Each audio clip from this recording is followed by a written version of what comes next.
Sinalaki ng mga pulis ang isa umanong drug den kung saan suki raw ang mga estudyante sa University Belt. Saksi si Emil Sumangil. Ibinaba ng sasakyan sa Arlegui ang Manila Police SWAT team. Pasok, camera, pasok! Ito! Hoy!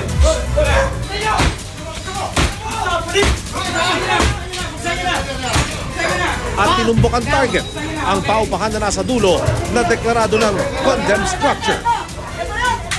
Arestado si Percival David, wanted sa kasong frustrated murder at itinuturong operator ng drug den umano na ito.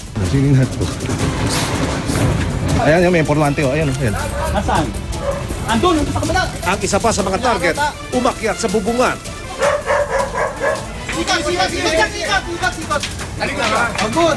Sige, walang mangyayari sa'yo. Ito ka mabuti. Ito, hawak ko, hawak ko. Siya, si Howard Gowinco.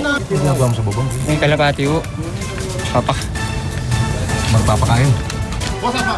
Sa loob ng paupahan, 6 na tao pa ang natimbog kabilang si Manny Espiritu.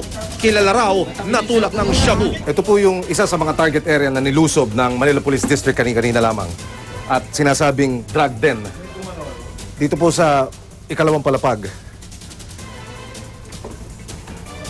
Makikita natin yung mga ebidensya na lulong sa ipinagbabawal na droga yung mga taong nararito sa loob. Bukod sa mga ininalang shabu at drug paraphernalia, nakuha ng raiding team ang isang police upper garment uniform. May patchings ng Marinduque Police Provincial Office. Kasama sa mga iniimbestigahan kung bakit may uniforme ng isang pulis sa niraid na paupahan. Hindi ko alam dahil may iba-iba ho nakatira, may mga naka-board po dyan. Kayo po, ano po ang ginagawa niyo dyan? Kayo Nakikitulog na po ako sa taas po. Hindi ko alam sir, wala pong alam din sir eh. Wala raw alam ang barangay sa drug den na ito na ayon sa mga pulis, pati mga mag-aaral na nasa lugar ng kalapit na University Belt. Dito umi-score ng shabu. Pati yung mga estudyante sa labas dito gumagamit. Kaya lang natin ginawa yung daytime operation dahil na din sa yung security kasi madalas pagkagabi mas madaming tao dito.